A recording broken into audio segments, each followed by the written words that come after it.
C'est la première conférence d'un cycle de 4 conférences que nous avons initiées avec Mage. On les remercie pour cette collaboration. Cette première conférence va porter sur l'intérêt des certifications pour se repérer dans la jungle réglementaire et normative. Alors, tout d'abord, pour commencer cette présentation, j'aurais aimé présenter assez rapidement en 2-3 slides le FCBA, ce que c'est. FCBA, ça veut dire forêt, cellulose, bois construction et ameublement. C'est un centre technique industriel qui œuvre pour la filière forêt-bois. Il est composé de 250 personnes. L'objectif d'un centre technique industriel, en fait, ça va être d'accompagner les industriels et les entreprises dans le développement de leur activité au sein d'une filière, au développement de l'innovation également, et l'adaptation aux nouvelles réglementations en vigueur. Des centres techniques, il y en a sur différents sujets. Nous, on travaille vraiment uniquement sur la filière forêt-bois. On travaille donc sur 4 grands secteurs d'activité. Tout d'abord l'amont, la forêt, dans lequel on a différents sujets, donc en génétique, en sylviculture, en récolte forestière et en approvisionnement notamment. Les 3 intervenants que vous avez aujourd'hui, moi, Manuel et Xavier, nous travaillons au pôle industrie bois et construction. Dans ce pôle, on travaille vraiment sur la première et la seconde transformation. Et là, idem, différents sujets autour de la construction bois. Il y a un pôle AME également, AFCBA, donc aménagement et espace de vie. Et finalement, on a le pôle biosens qui, lui, œuvre sur l'environnement, notamment la réalisation de fiches FDES, l'intégration des notions d'économie circulaire, le bilan carbone des différentes solutions en construction, etc. Dernière slide pour présenter le FCBA. Les métiers à FCBA sont assez divers. On part du métier de la recherche et du développement. Donc, on a des missions en recherche sur différents sujets de filière. Ensuite, on a des sujets en ingénierie également. En ingénierie, on peut être amené à travailler avec des prescripteurs, notamment avec le programme Connect Expert. On accompagne à ce niveau-là différents prescripteurs sur certains sujets particuliers liés à la filière bois. On a une grosse activité également d'essai, il y a beaucoup de laboratoires à FCBA. Euh, Ça représente une grande partie de nos locaux d'ailleurs. On a des laboratoires de mécanique pour réaliser toutes sortes d'essais mécaniques, mais aussi en chimie, en physique, en biologie. On a des colonies de termites et autres insectes xylophages pour faire tous les essais possibles sur les solutions bois. Finalement, une fois ces étapes passées, on propose aussi de la formation. Il y a un catalogue de formation assez important sur le site de FCBA. On est également organisme de normalisation, c'est-à-dire qu'on est impliqué dans la rédaction des DTU, des normes, des documents normatifs qu'on va évoquer par la suite, car c'est le sujet du jour. Et finalement, on est également organisme de certification. Les 3 intervenants aujourd'hui de FCBA, nous travaillons à l'unité certification au pôle bois construction. Le contexte de ce webinaire part du fait que dans la construction, aujourd'hui, il est important de respecter un nombre de réglementations et d'exigences assez conséquent. Ces réglementations, elles peuvent porter sur différents sujets, notamment les produits qui vont être utilisés, mais aussi la conception et la mise en œuvre. Ça va être les 3 aspects par lesquels on va aborder cette présentation, tout en tentant de répondre à 4 grandes questions. Le respect des DTU ou des normes est-il obligatoire? Quelles sont les règles à respecter pour les concepteurs d'ouvrages? Comment s'articule la RE 2020 avec les normes et quels sont les impacts? Et finalement, quelle garantie apporte la certification volontaire dans ce contexte? Pour ce faire, je vais présenter nos 2 intervenants assez rapidement avant de leur laisser la parole.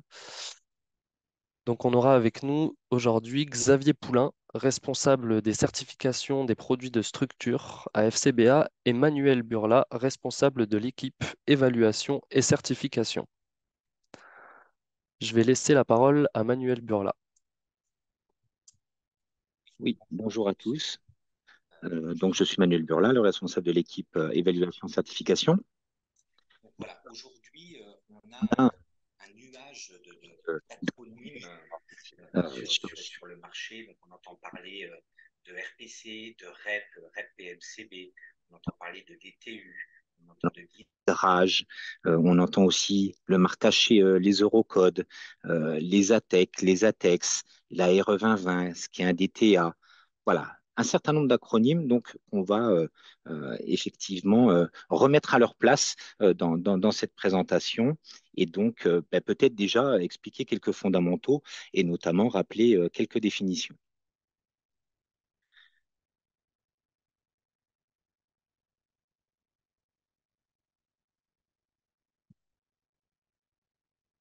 Donc la première définition, c'est la définition d'un règlement. Donc un règlement, en fait, c'est un ensemble d'indications de lois, de prescriptions et d'autres textes juridiques qui permettent de régir une activité. Évidemment, les réglementations font force de loi. Donc, ces réglementations, elles peuvent être nationales et à ce moment-là, elles vont être publiées au journal officiel de la République française. Ou alors, ces réglementations, elles peuvent être européennes, dans notre cas. Et là, à ce moment-là, elles vont être publiées au journal officiel de l'Union européenne. Ces règlements, ces réglementations, elles sont définies, elles sont établies par des organismes gouvernementaux, par des autorités compétentes et bien entendu mandatées pour ces missions. Euh, Elles vont porter sur la conformité d'usage d'un produit, elles vont porter sur la santé, la sécurité, la protection de l'environnement. Et évidemment, puisque c'est une réglementation, elles sont d'application obligatoire et le fait de ne pas respecter cette application obligatoire peut exposer à des poursuites pénales. Juste avant de continuer, je crois qu'on ne te voit pas, Manu. Euh, Est-ce que tu as activé la caméra? Oui, et elle fonctionnait. Alors, attends.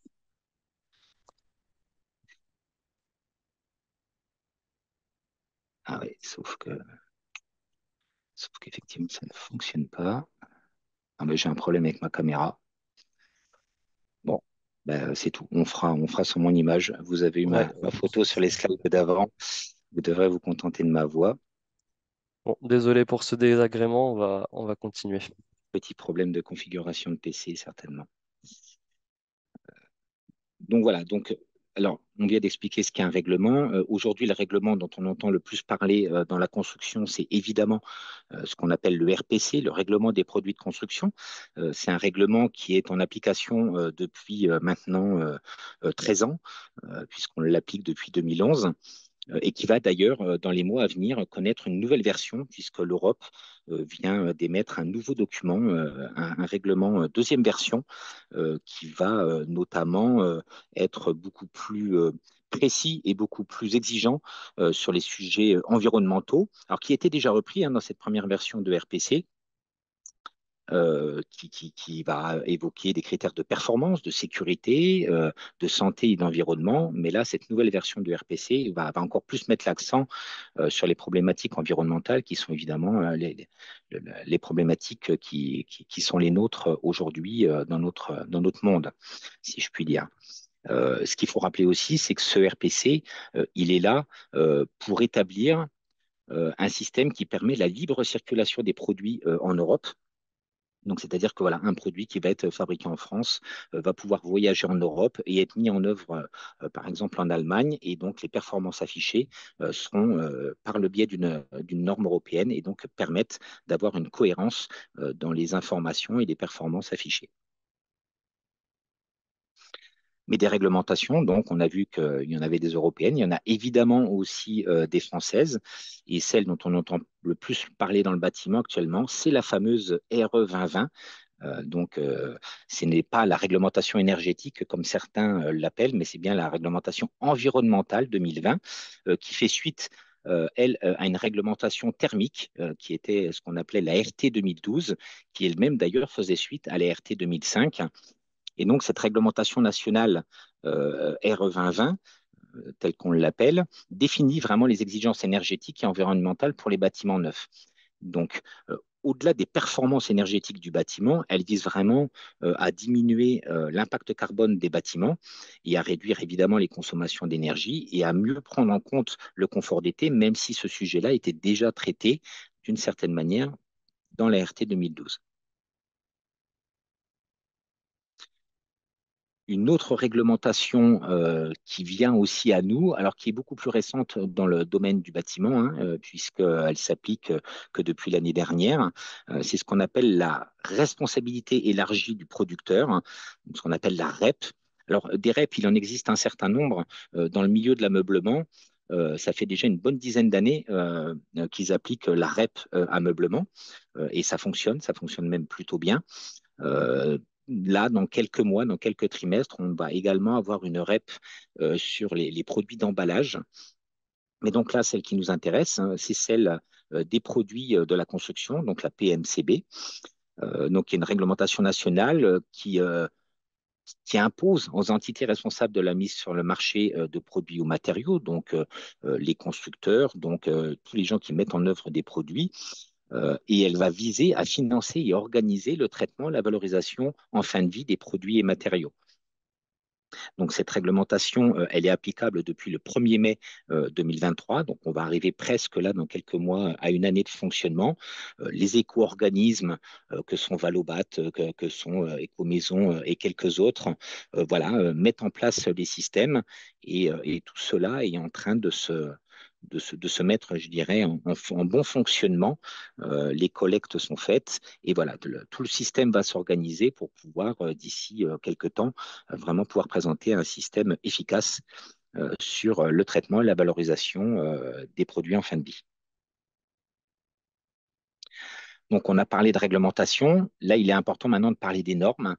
Alors, pour beaucoup, la norme représente une réglementation, ce qui n'est pas le cas, puisqu'une norme, par définition, son application est volontaire.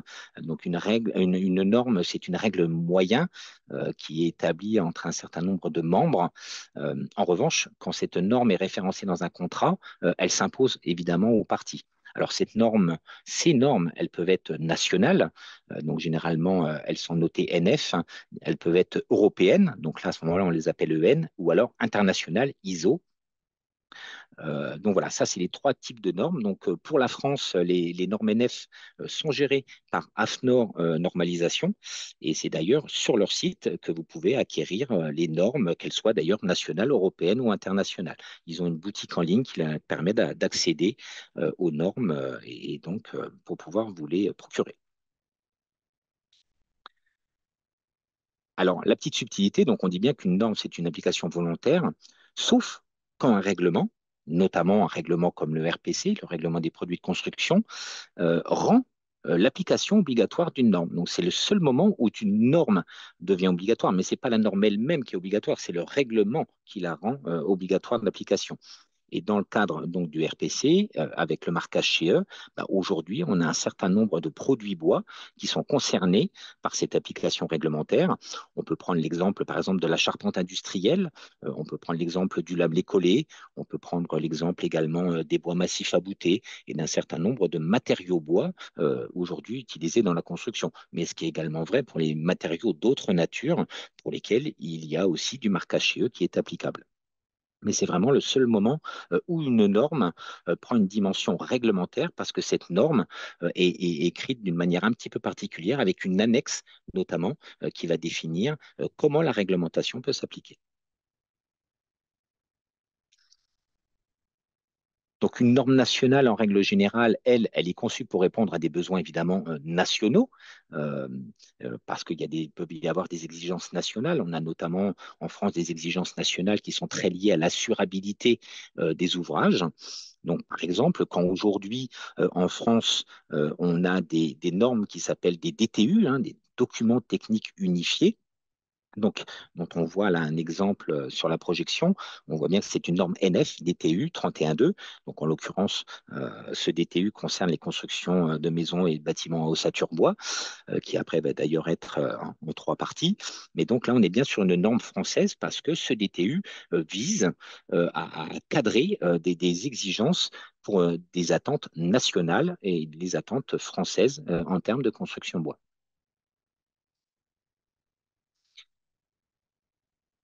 Donc, on a parlé de règlement, on a parlé de normes. Maintenant, je pense qu'il est temps qu'on parle un petit peu aussi de certification. Donc, la certification, comment elle vient se positionner dans cet environnement-là? En fait, la certification, c'est simplement un dispositif qui est destiné à apporter vraiment à l'utilisateur une preuve de conformité et que cette preuve de conformité, elle soit apportée par une tierce partie indépendante et compétente. Donc, dans le domaine réglementaire, parce qu'on parle donc aussi de certification réglementaire, hein, quand on vient à apposer le marquage CE sur un élément en bois, parce qu'elle a une norme qui est citée dans le RPC, eh bien à ce moment-là, on parle bien de certification réglementaire. Et puis après, il y a toutes les certifications volontaires. Alors, elles sont de différents types, puisqu'en fait, les grands organismes de certification ont leur bloc marque. Le FCBA a son bloc marque CTB. L'AFNOR, dont on parlait tout à l'heure, a un bloc marque bien connu, qui est le bloc marque NF, et qui d'ailleurs, pour certains produits, mandate le FCBA pour pouvoir travailler sur ces référentiels de certification. Et c'est le cas des produits bois à travers l'ENF certifié par FCBA. Et puis, vous avez également d'autres organismes de certification comme Acerbois sur le lamelé collé. Et puis, il en existe encore plein d'autres dans plein d'autres domaines. Mais là, pour ceux qui vont nous intéresser, on va être surtout autour des blocs marques CTB, NF et Acerbois.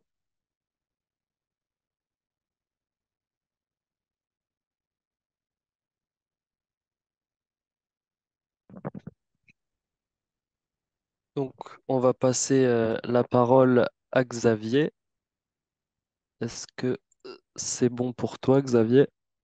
Tu veux prendre le contrôle à distance, peut-être? Hop, on t'entend pas.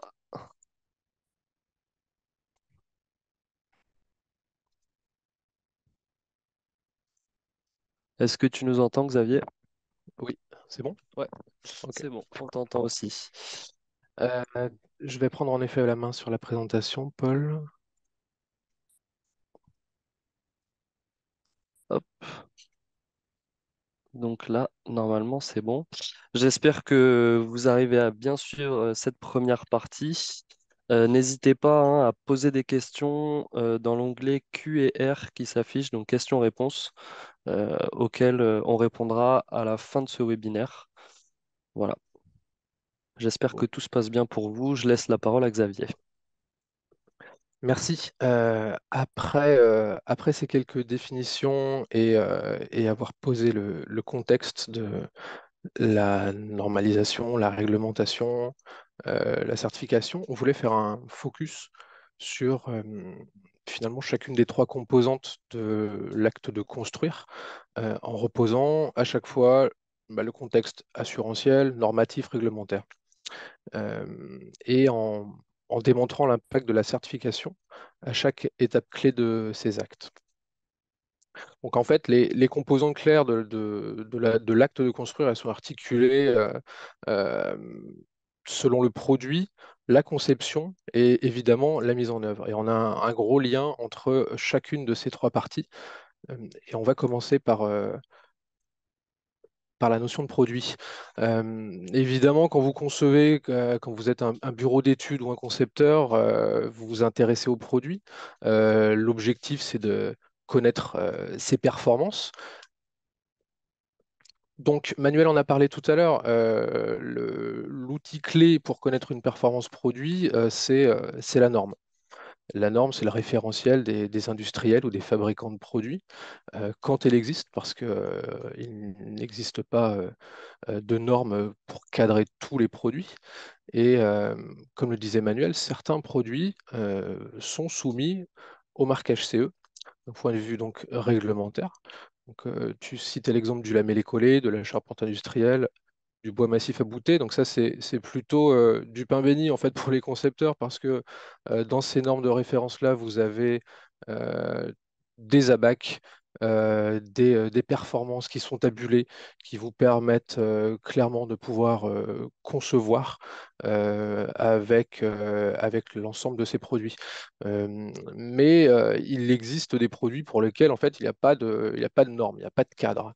Et on voulait vous citer quelques cas particuliers pour lesquels, puisqu'on n'a pas de marquage CE, la certification, elle peut s'avérer indispensable. Donc, le premier exemple qu'on avait décidé de mettre en avant, parce que c'est un produit qu'on voit de plus en plus, c'est le cas du CLT.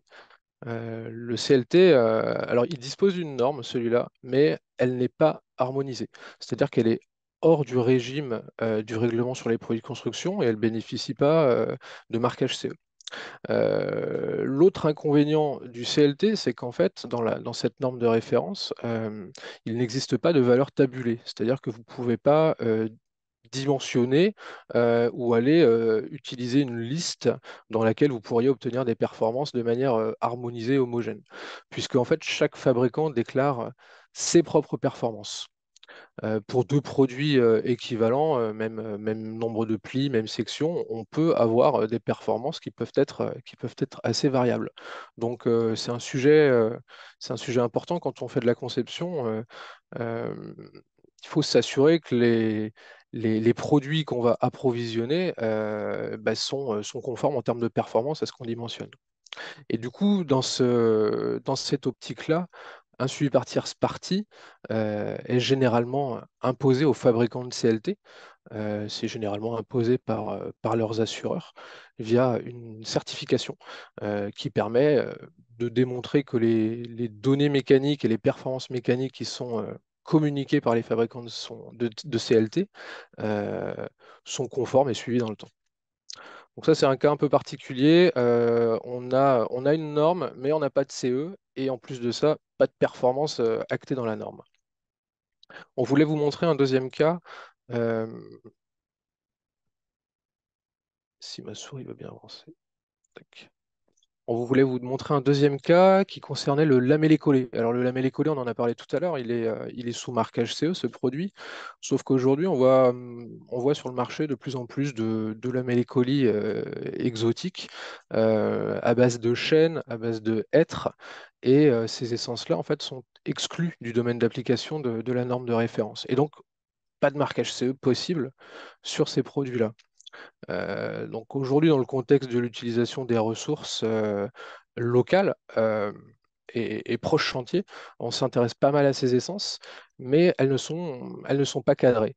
Et encore une fois, c'est vraiment le contexte assurantiel qui, bah, à travers un suivi par tierce partie, euh, impose aux fabricants de la mêlée collée en chêne et en hêtre, par exemple, de la certification. L'objectif de la certification, c'est d'évaluer les produits, de leur donner des performances, euh, de les caractériser. Si les essences qu'on va utiliser pour constituer les lamellés collés ne sont pas reconnues, on va devoir caractériser les essences et ensuite caractériser les lamellés collés. L'objectif à la fin, en fait, c'est de pouvoir produire des abacs qui vont permettre aux concepteurs de savoir s'ils doivent utiliser du GLD 24, 28, 40, etc. Euh, et donc la certification, elle arrive aussi ici pour quelque part pour combler, alors combler les trous, boucher les trous parce que ces essences sont exclues des domaines d'application, mais aussi euh, pour tenir compte de cette actualité d'utilisation des ressources locales et pas cadrées dans les normes. On avait noté un troisième cas qu'on voulait vous présenter sur la notion de produit et sur l'impact en fait normatif assurantiel. Euh, c'est l'ossature bois.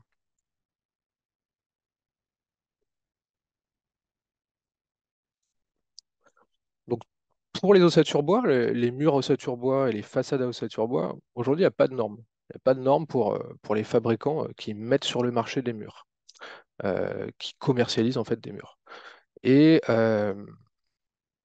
alors, il existe bien des DTU, on en parlera tout à l'heure, mais l'entreprise qui fabrique et qui vend bah, n'a pas de socle. Et dans ces cas-là, euh, le suivi par tierce partie, donc la certification, il est généralement imposé aux fabricants par leurs clients. C'est-à-dire que un concepteur qui va vouloir acheter du mur, généralement va demander une garantie à son industriel ou à l'artisan qui va fabriquer pour lui. Et cette garantie, c'est de la certification qui associe donc euh, qualité de conception si l'artisan ou l'industriel conçoit, mais également bien sûr qualité de fabrication. Donc là encore une fois, pas de normes, mais des produits bah, qu'on voit énormément sur le marché. Et la certification est là pour répondre en fait à l'absence de réglementation sur ces produits. Voilà pour les produits. Et donc, clairement, si pas de marquage CE, la certification elle est généralement imposée par les donneurs d'ordre ou par les assureurs. Donc, lamellé-collé, feuillu, ossature bois, CLT sont vraiment des cas très particuliers, très spécifiques là-dessus. Alors, il en existe d'autres qui imposent une certification de produit et qui dépendent du coup des règles de mise en œuvre, mais on en parlera tout à l'heure. Euh, dans la notion en fait de l'acte de construire, la réglementation, elle impacte aussi énormément les concepteurs. Euh, Aujourd'hui, il existe plusieurs types de référentiels de conception. On a des référentiels qui sont réglementaires et on a des référentiels qui sont normatifs. Alors les référentiels réglementaires, euh, ils donnent des objectifs de résultat. Euh, qui concerne donc bah, la notion de sécurité incendie, la réglementation thermique, l'acoustique, le sismique, le thermite. En fait, quand vous avez un ouvrage à concevoir en fonction de sa destination, du lieu du chantier, de sa localisation, de la région climatique, des contraintes terrain, vous allez avoir besoin de respecter ben, un tas de référentiels réglementaires. Donc, je vous en ai mis deux en capture d'écran ici, thermique de bois d'été, règles de sécurité incendie. Mais mais tous ces référentiels-là qui donnent des objectifs de résultat, de performance, sont des référentiels réglementaires pour les concepteurs. Et on a des référentiels qui sont normatifs. À titre d'exemple, je mettais en valeur les Eurocode 5, qui ne sont pas des référentiels réglementaires, mais qui sont des référentiels normatifs, qui sont des guides, des outils de justification de vos conceptions. Donc on a vraiment deux types de référentiels assez différents en termes de conception. Les référentiels, ils peuvent imposer des produits avec des caractéristiques certifiées. Donc on en parlait en introduction, Manuel en parlait tout à l'heure, c'est le cas de la réglementation, la RE 2020, qui impose une analyse du cycle de vie des bâtiments. Et elle nécessite une connaissance de l'ensemble des produits qui vont constituer un bâtiment. C'est-à-dire que l'ensemble des produits aujourd'hui l'ensemble des fabricants de produits aujourd'hui doivent pouvoir prouver via une FDES, qu'elle soit collective, individuelle par exemple, un certain nombre de critères, dont le potentiel de réchauffement global, qui est un critère important utilisé par les ACVistes. Et donc là, on voit bien que c'est le référentiel réglementaire qui impose de la performance qui va tendre à imposer également aux fabricants de produits de déclarer des performances. Donc, on a développé dans certaines certifications, donc je prends en évidence CTB composants et système bois et CTB lamellé collé à bouter, euh, des indices qui vont permettre de caractériser finalement ces qualités-là et qui vont permettre de certifier en fait cette notion en fait de potentiel de réchauffement global pour les lamellés collés aboutés. Donc là, on est plutôt sur des produits qui sont destinés à la menuiserie, c'est des constituants de menuiserie en fonction des essences. On peut avoir des produits qui viennent de loin, on peut avoir des techniques de fabrication variées et donc des données environnementales qui sont assez variables. Et du même principe pour la marque CTB Composants et Système Bois, On peut avoir des chantiers qui peuvent être loin et pour lesquels bah, les FDS peuvent être pénalisantes. Et donc, le but du jeu, c'est vraiment d'afficher sur les certificats les qualités vis-à-vis de cette thématique pour pouvoir bah, répondre en fait au cahier des charges qu'ont les concepteurs sur ce critère du potentiel de réchauffement global.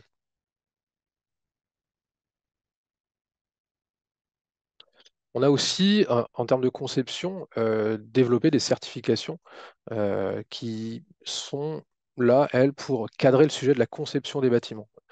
Euh, donc encore une fois, la marque Composants et Systèmes euh, a pour point central l'évaluation des notes de calcul, l'évaluation des bureaux d'études, pour s'assurer que les produits sont calculés conformément à l'usage. Euh, et on a aussi développé une certification qui va jusqu'au chantier, jusqu'à la mise en œuvre, qui s'appelle CTB Constructeur Bois, qui, elle également, permet d'avoir une maîtrise sur le sujet de la conception, puis de la mise en œuvre.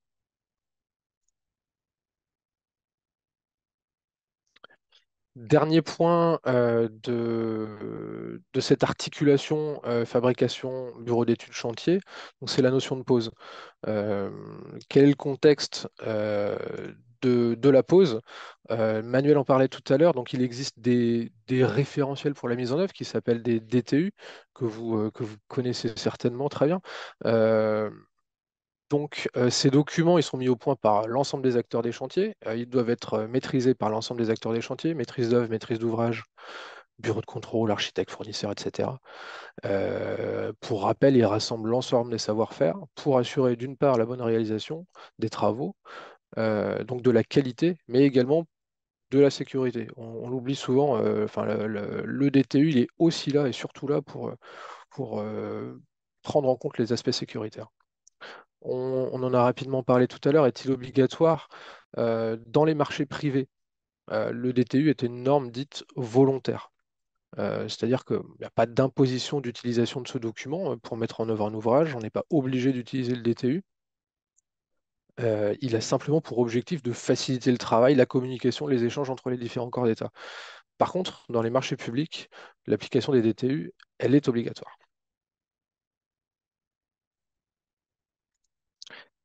Il existe un certain nombre de DTU dans le domaine de la construction bois.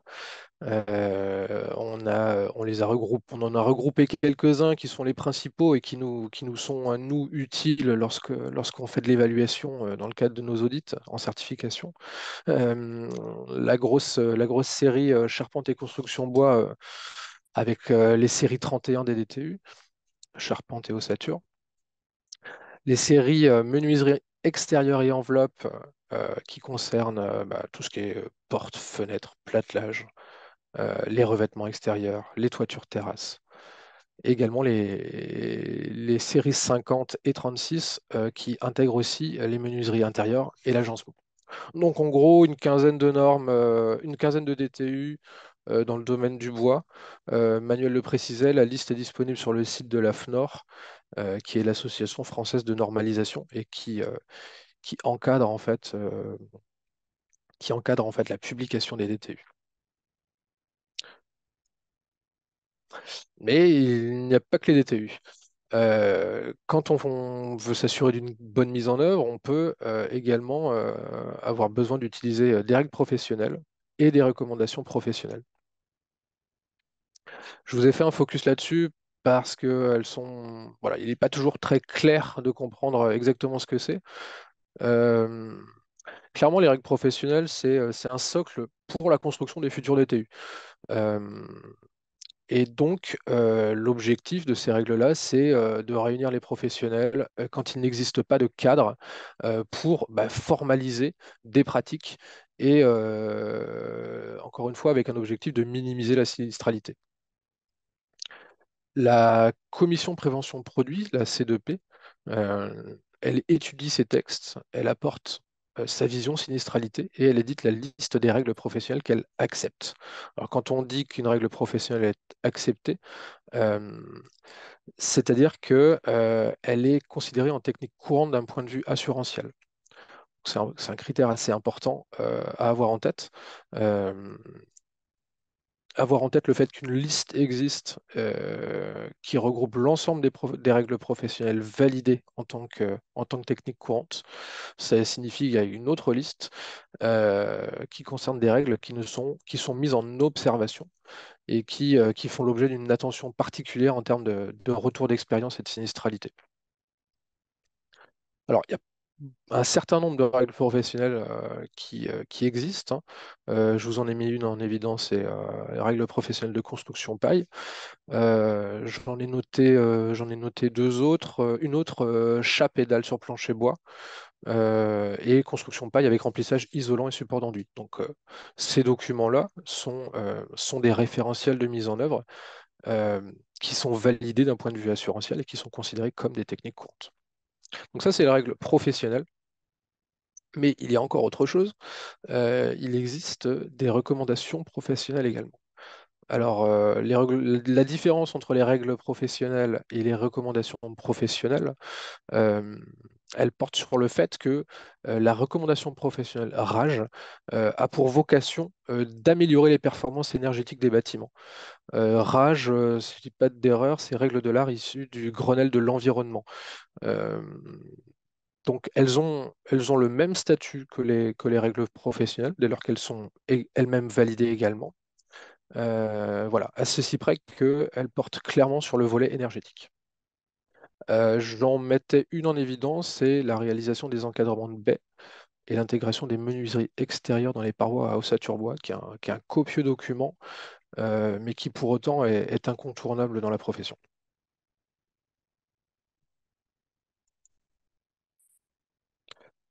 Euh, je le disais rapidement tout à l'heure, quand on parlait des produits, il existe de la certification qui est imposée par les documents de mise en œuvre. Euh, c'est le cas des DTU 31.2 et 31.4, donc 31.2 mur ossature bois et DTU 31.4 façade ossature bois. Euh, Ces DTU-là, ils imposent que soient certifiés les systèmes de jonction qui permettent d'assurer la continuité des membranes par pluie et par vapeur. En gros, les scotch, les adhésifs de pontage qui sont utilisés pour relier et pour créer des membranes étanches, des pare pluie et des pare vapeur. Donc, le DTU, pour le coup, impose de la certification de produits. Et ces produits-là sont certifiés dans la marque CTB Composants Système Bois. Je voulais vous en faire un petit exemple ici. J'ai fait une capture d'écran de l'annuaire des produits certifiés conformes au DTU 31.2, 31.4 pour vous montrer qu'on publie des ABAC avec des produits qui sont certifiés et leurs performances associées. Donc, donc voilà, depuis la révision du DTU, le 31.2, je crois que c'était en 2021, ce nouveau critère sur la certification des adhésifs a imposé au marché de revendiquer des performances. Et à ce titre-là, on a développé une application dans la marque CTB Composant System pour permettre aux industriels d'avoir un réceptacle pour évaluer ces produits-là.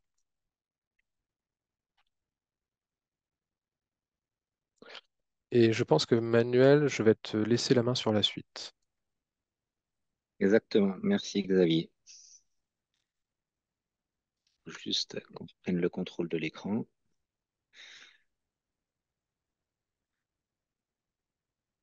Si en attendant, tu veux bien me passer sur la slide suivante. C'est bon, j'ai repris le contrôle. On va continuer avec Manuel.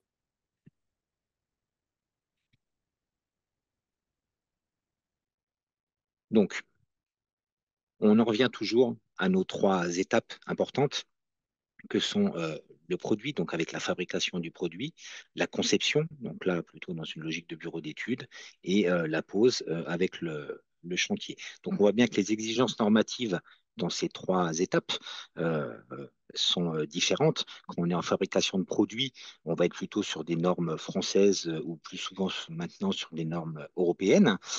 quand on va être en termes de conception, on va être essentiellement sur les codes de calcul, donc on appelle les eurocodes, et parfois aussi sur des parties de DTU qui peuvent aussi rentrer dans une logique de conception, et puis sur la mise en œuvre, sur la pose, donc nos fameux DTU, dispositifs français, et qui évidemment ne s'appliquent qu'en France. On se rend compte, si on vient à comparer les exigences normatives et les exigences réglementaires, que finalement, sur le produit, on a finalement assez peu de produits, notamment de produits bois, qui passent dans le cadre du marquage CE, mais finalement, beaucoup de produits ne dépendent pas encore du règlement des produits de construction. Donc, on peut peut-être estimer peut-être à un quart des produits. Alors, c'est une image, mais c'est pour vous montrer quand même la proportion quand même importante de produits qui n'est pas encore cadrée par de la réglementation.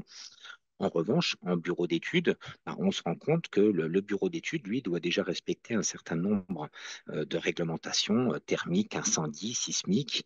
euh, alors qu'au niveau de la mise en œuvre, là, il n'y a pas d'exigence réglementaire en termes de mise en œuvre, puisqu'on est quand même avant tout sur des dispositifs de type DTU ou règles professionnelles. Et donc là, on n'est pas dans un domaine réglementaire. Donc c'était une nouvelle fois pour bien remettre quelque part en comparaison les attentes normatives et donc quelque part volontaires et les attentes réglementaires.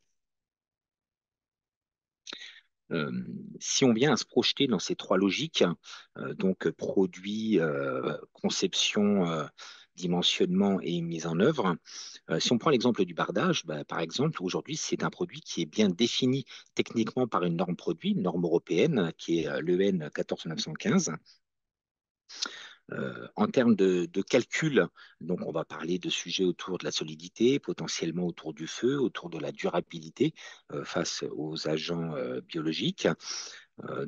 Là, voilà, aujourd'hui, il y a des éléments, il y a des documents, et puis on a un DTU pour la partie mise en œuvre, qui est le 41.2, qui permet de cadrer un certain nombre d'usages possibles, avec évidemment des recommandations derrière ces usages. Et donc, voilà, le DTU donne des solutions reconnues par tous et qui permettent de pouvoir les employer sans avoir de justificatif complémentaire à donner. Un autre exemple aussi sur lequel voilà, on a bien tous les éléments pour travailler, c'est le cas notamment de la charpente industrielle, où là aussi on a une norme européenne, une norme produit, hein, qui est le N14250.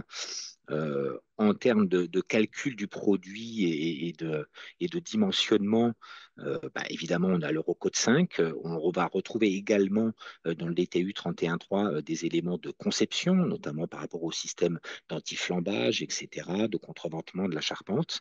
Et puis après, sur la mise en œuvre et toutes les précaux de mise en œuvre, on retrouve le DTU 31.3 qui est propre à ce produit qui est la charpente industrielle.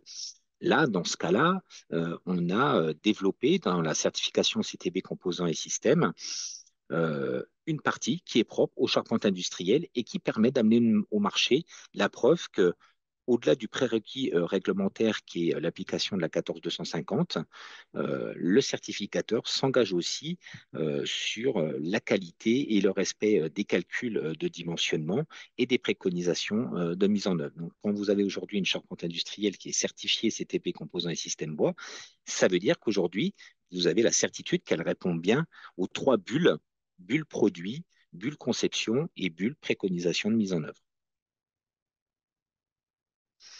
Si on bouge un petit peu dans la maison et qu'on va sur la menuiserie notamment, là aussi, on va retrouver une norme produit qui est la 14351. On va également, par rapport à un certain nombre d'exigences, avoir, notamment sur l'acoustique et la thermique, puisque sur les menuiseries, c'est deux sujets extrêmement importants, évidemment. Euh, et on va avoir également, au niveau de la conception et de la mise en œuvre, le DTU 36.5 qui va donner les règles de bonne pratique pour la mise en œuvre des menuiseries. Donc là, on a une certification qui s'appelle ENEF Fenêtre Bois. Donc là, vous voyez, ce n'est plus une certification CTB, c'est une certification sous mandatement AFNOR, donc une certification NF, euh, qui va prouver que, évidemment, déjà, le produit, il est conforme à ce qu'il doit être, et puis qu'après, voilà, la conception et le calcul qui a été fait par rapport aux éléments que constitue la fenêtre, évidemment, vont être conformes aux attentes du TTU 31.5. En revanche, voilà, cette certification-là ne certifie pas la bonne mise en œuvre, mais certifie que la menuiserie va pouvoir bien être mise en œuvre parce que finalement, elle va présenter toutes les attentes et notamment celle du DTU 31.5, 36.5, pardon. Comme le disait Xavier tout à l'heure, là, si on reprenait le cas des rubans adhésifs qui nous servent donc à faire les pontages entre les systèmes par pluie, par vapeur, là, on se rend compte que voilà, il n'y a pas de normes produits aujourd'hui, ni de normes françaises, ni de normes européennes.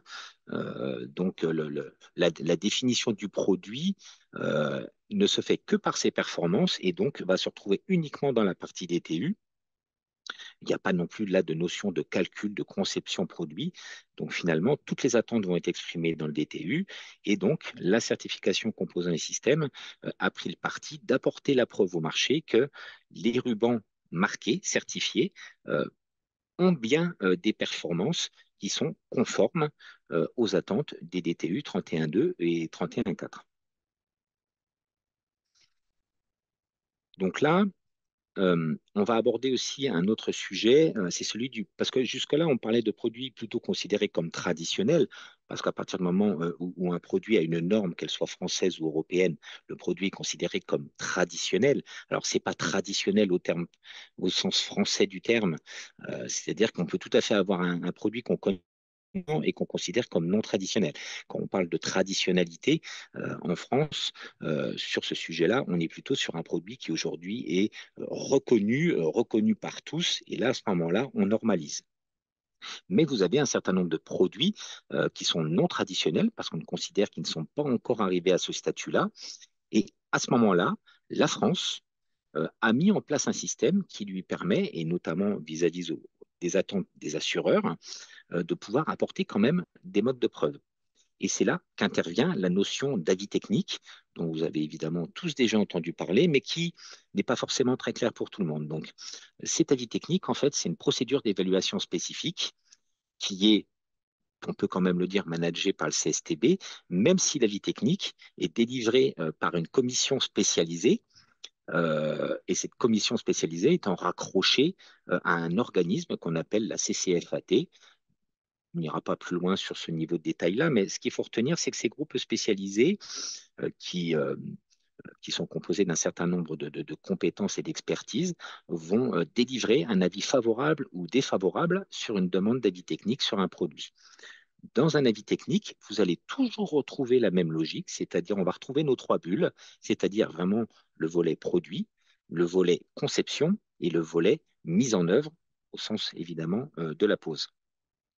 Et donc, en fait, ces avis techniques vont venir remplir un trou qui n'aura pas été comblé par la normalisation. Si on prend par exemple l'exemple du CLT que Xavier évoquait un petit peu avant, donc là, on se rend compte que sur le produit, aujourd'hui, on a une norme européenne sur le produit qui est l'EN 16351. Mais en revanche, en termes de conception, en termes de dimensionnement, ce n'est pas forcément un produit qui aujourd'hui est repris dans les documents utilisés par tous. Et c'est pourquoi, pour ces produits-là, le système français souhaite que le produit soit sous avis technique ou appréciation technique d'expérimentation, même si maintenant, pour le cas particulier du CLT, on est plutôt dans une logique d'avis technique. Et du coup, cet avis technique va définir comment le produit doit être calculé et comment il doit être conçu et mis en œuvre.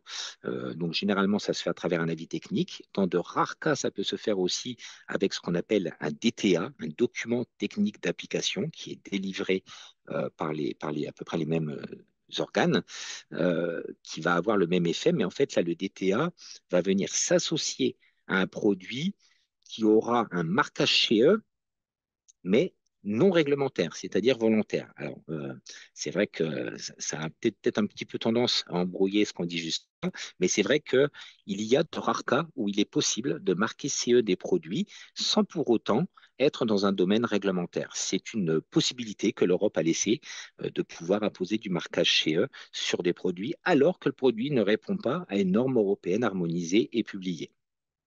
Et à ce moment-là, quand le produit est dans ce cas-là, euh, eh bien, en France, on demande à ce que lui soit ajouté un DTA, un document technique d'application. Et ce qu'il faut retenir, c'est qu'à la fin, le marquage CE plus le DTA, ça fera l'équivalent de l'avis technique.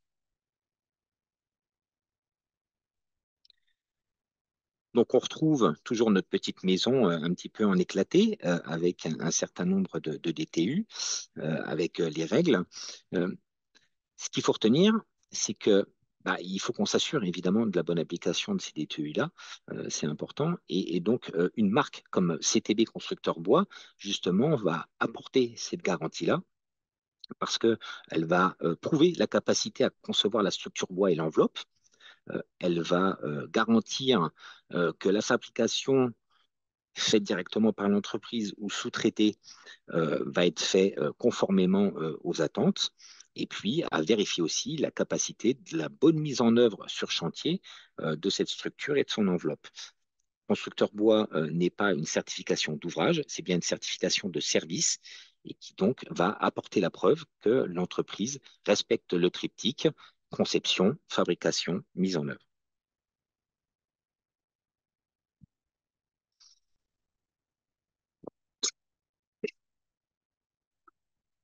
Donc, sur le schéma que vous retrouvez là, c'est une synthèse. On retrouve nos deux logiques. Soit le produit est traditionnel et à ce moment-là, il a une norme produit, on a des outils collectifs et éventuellement un DTU, ce qui nous permet d'avancer. Ou alors le produit est non traditionnel et à ce moment-là, on est plutôt dans une logique d'avis technique ou d'ATEX, donc cette appréciation technique expérimentale, si vraiment le produit est assez innovant ou dans des cas assez particuliers, on va avoir une association d'un marquage CE et d'un DTA parce qu'on ne sera pas dans un produit type traditionnel. Donc, si vous prenez par exemple l'exemple du bois lamelé collé, le bois lamelé collé, c'est un produit traditionnel. Donc, on n'est pas dans la logique d'un produit non traditionnel. Donc, on a finalement assez peu de produits qui sont dans cette logique de produits non traditionnels, mais qui pour autant peuvent être concernés par du CE, auquel devrait être adjoint un DTA. Donc là maintenant, on va vous publier, on va vous faire visionner une petite vidéo pour vous montrer finalement ce qu'est une certification et surtout comment on la pratique sur le terrain, c'est-à-dire l'audit, comment se passe un audit de certification. Donc c'est une petite vidéo qui fait un petit peu plus de 3 minutes et qui va vous montrer vraiment tout le cycle d'audit jusqu'à la réception des éprouvettes pour essai dans les laboratoires de l'organisme notifié et certificateur.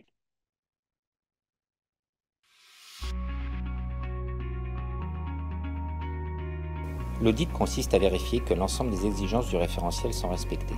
Les contrôles portent sur les composants et matières premières, les différentes phases de fabrication, les vérifications menées par le titulaire ainsi que la qualité globale des produits. La vérification de la qualité des bois est primordiale. En effet, les performances mécaniques du bois lamelé dépendent en très grande partie de la qualité des bois utilisés. L'origine géographique et le sourcing non controversé, certification PEFC ou FFC, est également contrôlée à ce moment-là. La phase d'aboutage est particulièrement vérifiée car la performance mécanique du bois lamelé passe aussi par la maîtrise de la performance de cet assemblage. C'est aussi l'occasion de réaliser le prélèvement des lamelles aboutées pour les 7 flexions réalisées dans le laboratoire de l'organisme de suivi. Les éprouvettes sont identifiées par scellé, puis expédiées. Tous les paramètres et étapes de la fabrication des poutres sont vérifiés. Température et humidité d'ambiance, température et humidité des bois, pression de serrage, dimension des lamelles, température des joints pour les collages à haute fréquence, anthrax des points de serrage, etc. La phase d'usinage des poutres, rabotage, taillage, traitement, est également l'occasion de réaliser des contrôles.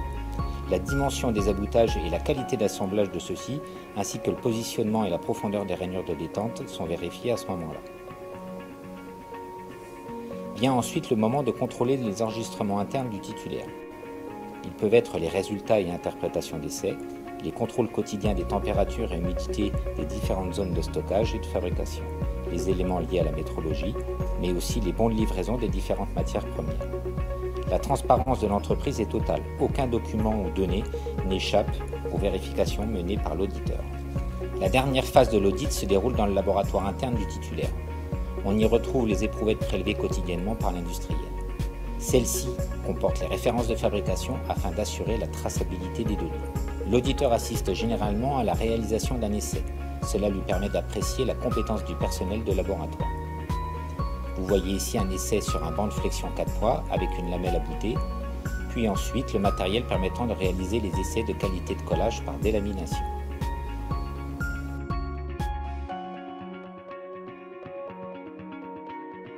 Une fois l'audit terminé, et avec que l'ensemble du rapport soit soumis au responsable de la certification Acerbois pour validation, l'auditeur prépare sa demande d'essai et avertit le laboratoire de l'arrivée des éprouvettes prélevées. Une fois les résultats obtenus, la décision du maintien pourra être prise. La première phase du processus est la réalisation du contrôle à réception afin de s'assurer que les éprouvettes reçues correspondent bien à celles prélevées. La seconde phase consiste à placer les éprouvettes dans des chambres climatiques thermorégulées afin de les stabiliser de manière homogène à 12% d'humidité. La dernière phase est la réalisation de l'essai proprement dit. Les lamelles à bouter sont soumises à l'essai de flexion 4 points qui permet de vérifier la résistance mécanique de l'assemblage. Les tronçons de poutre sont quant à eux soumis au rude essai de délamination qui consiste à tout d'abord saturer les éprouvettes d'eau dans une autoclave, puis à les sécher violemment dans une ambiance très chaude et très sèche avec déplacement d'air.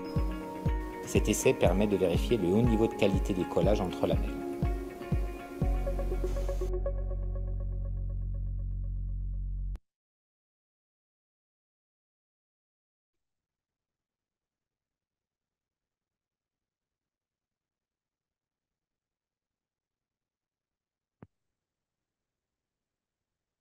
Voilà pour la vidéo. J'espère que vous avez pu suivre. Désolé pour l'image un peu saccadée, mais je ne sais pas comment j'aurais pu mieux faire. Sinon, elle est disponible sur YouTube si vous voulez la revisionner avec une meilleure image. Donc, je vais repasser la parole à Manu. Donc voilà, là on requitte l'audit, on revient toujours donc, dans cet esprit de synthèse donc sur le lien assurantiel, puisque finalement on en parle depuis le début de l'assurance, hein, notamment en termes d'attente française. L'attente assurantielle est évidemment importante.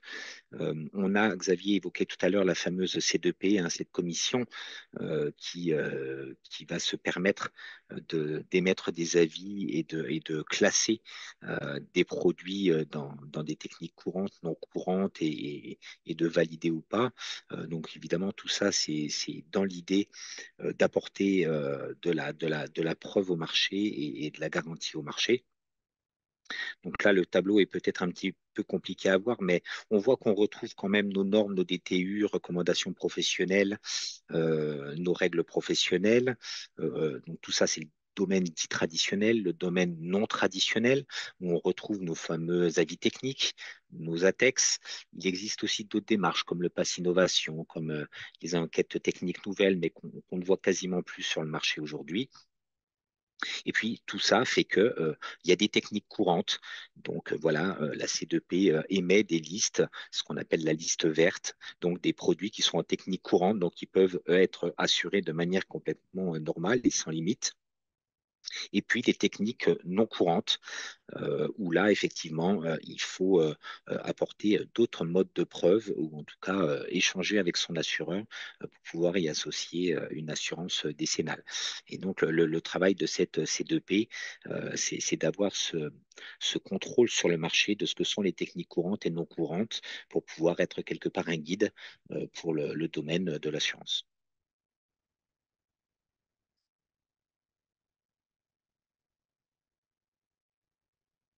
Donc là, voilà, les produits certifiés, il y en a aujourd'hui énormément. Voilà, les poutres en I, les bois massifs à bouter, évidemment tous les produits d'ossature bois, hein, que ce soit les murs. Là, on voit aussi là apparaître des systèmes innovants, d'enveloppes, hein, donc composés de bois et d'isolants, qui sont aujourd'hui certifiés composants et systèmes et qui font l'objet d'un avis technique, puisque là, on n'est pas dans un domaine traditionnel, on n'a pas de norme produit qui va cadrer particulièrement ce produit-là. Les charpentes industrielles, on en a parlé tout à l'heure, c'est le produit traditionnel comme le lamelé collé, vraiment de référence, hein. C'est des produits qu'on a depuis des dizaines et des dizaines d'années. Le fameux CLT, de plus en plus présent sur les constructions, qui n'est pas encore complètement traditionnalisé aujourd'hui, même si voilà, les documents évoluent. On a une norme européenne sur le sujet. On a également des documents de conception et de mise en œuvre qui sont en train d'évoluer pour complètement l'intégrer. Donc voilà, le CLT va devenir un produit traditionnel. Bon, des poutres en I, donc les poutres en I, c'est vrai que c'est une technique pas très utilisée en France finalement, qu'on regarde par rapport à nos collègues anglo-saxons qui l'utilisent beaucoup, notamment en plancher. Bon voilà, il faut savoir qu'aujourd'hui, ce sont des produits certifiés qui sont sous avis technique, hein, pour pouvoir être dans la liste de la C2P, dans la liste verte. On retrouve là nos poteaux en collage de hêtre, produits certifiés dans le cadre d'une certification individuelle. C'est un produit assez particulier où on est quand même relativement éloigné de la norme, mais donc c'est un produit certifié. Les systèmes aussi de précadre, qui est avant intégration des menuiseries, qui sont aujourd'hui CTB composants et systèmes, parce qu'il faut aussi apporter un certain nombre de modes de preuve, de résistance et de qualité de fabrication. Donc on a aujourd'hui un titulaire sur ce type de produit-là. Là s'affiche en plein milieu. C'est pas forcément très facile à décrypter ce que c'est. Donc c'est un assemblage de deux éléments en bois par un système de goujons collés avec une colle assez particulière. Donc on a aujourd'hui un titulaire qui se trouve dans l'est de la France, qui a un avis technique sur cette technique très particulière d'assemblage. Et donc elle a souhaité faire certifier son système d'assemblage. Donc cette entreprise qu'on suit depuis de longues années, on a la chance de suivre. Aujourd'hui, a son produit, sa technique d'assemblage qui est certifiée dans le cadre de la marque CTB Composants et Systèmes. Également des systèmes beaucoup plus particuliers, comme des systèmes qui mêlent la logique d'un CLT, mais avec l'intégration d'éléments isolants. Donc, vous avez peut-être certainement entendu parler d'un produit qui s'appelle le panneau-bloc, qui fait aujourd'hui l'objet d'un avis technique, et qui est fabriqué par une entreprise qui s'appelle Techniwood, et qui se trouve dans l'est de la France, enfin, dans le sud-est de la France. Donc ça aussi, on est sur des produits qui sont absolument pas traditionnels, hein. C'est très clairement des produits innovants, mais qui effectivement ont une logique d'aller vers la certification type composants et systèmes. On voit aussi au plein centre qui vient de s'afficher une autre façon d'aborder la certification, c'est le renfort de poutres, soit qui ont été altérées par des attaques biologiques, soit tout simplement avec l'âge des poutres. Et donc, on certifie aussi à travers CTB Constructeur Bois, les entreprises qui interviennent sur du renfort d'existants avec des techniques cette fois-ci innovantes. Et là, on voit notamment l'ajout de pièces de carbone ou de pièces métalliques assemblées et liées avec la poutre existante, avec des adhésifs aussi là, d'une nature un petit peu particulière. Mais également des systèmes innovants de murs, d'enveloppes. Donc là, on voit des systèmes plutôt caissons. Donc aujourd'hui, on a dans CTB Composants et Systèmes Bois des systèmes qui sont sous certification. Euh, donc voilà, on ne parlera pas forcément des marques, mais aujourd'hui, c'est des systèmes qui sont sous certification. Nos fameux rubans adhésifs, bon, là, voilà, on ne fait pas spécialement de la publicité pour la société SIGA, il y en a d'autres, hein. Tous les majors du marché aujourd'hui sont sous certification. Ça peut être ProClimat, ça peut être Salola Environnement, ça peut être Nook, ça peut être SIGA. Voilà, ils ont tous évidemment joué le jeu. Finalement, ils ont même presque pas trop le choix. Mais voilà, tous leurs rubans, enfin leurs principaux rubans adhésifs aujourd'hui sont certifiés et donc vous permettent l'utilisation de ces rubans adhésifs en parfaite conformité avec les attentes du DTU 31.2 et 31.4. Donc, si on récapitule et qu'on revient un petit peu à nos questions de départ, hein, est-ce que le respect des DTU et des normes est obligatoire? Donc, on a vu que pour les normes, tant qu'elles ne sont pas reprises dans un règlement, l'application n'est pas obligatoire, même si elle peut être souvent une bonne solution. Le respect des DTU, ça dépend du type de marché, évidemment, mais ce n'est pas obligatoire, hein, ce n'est pas une réglementation, même si certains marchés peuvent vraiment diriger vers l'application de ces DTU. quelles sont les règles à respecter finalement pour les concepteurs d'ouvrages? Ben, on se rend compte qu'il y en a un certain nombre.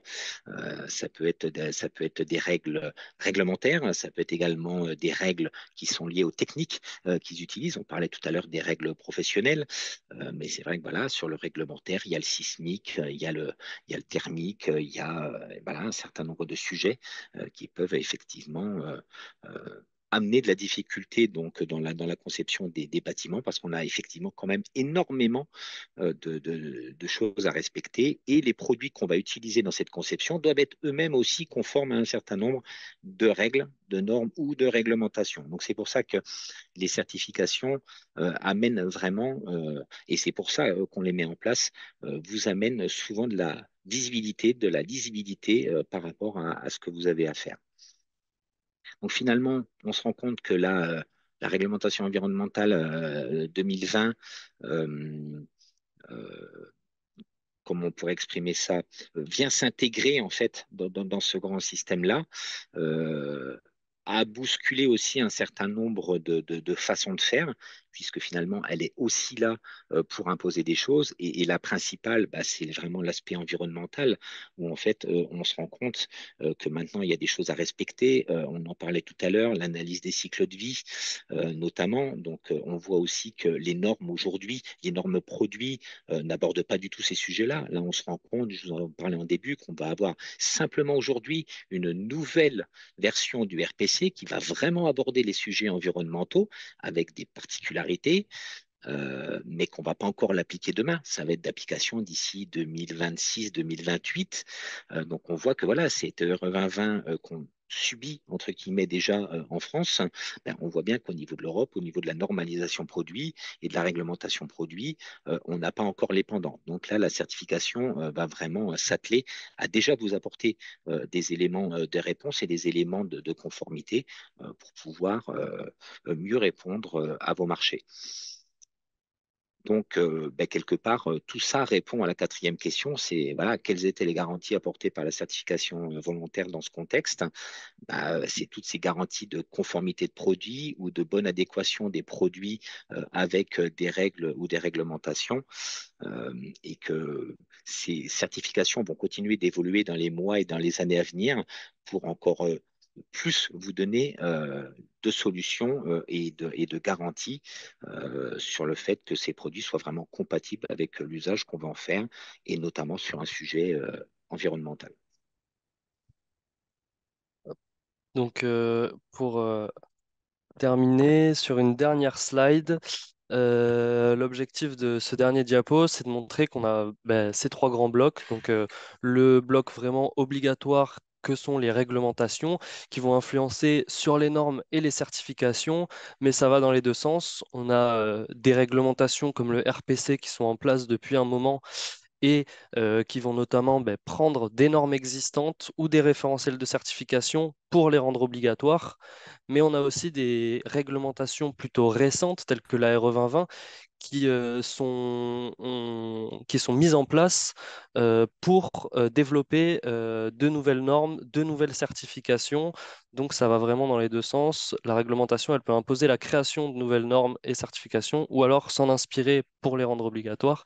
Et finalement, entre les normes et les certifications, c'est un peu le même processus dans le sens où ben, la certification, elle vient combler tous les trous normatifs mais réglementaires qu'il pourrait y avoir ou sur lesquels il y a des attentes en tout cas.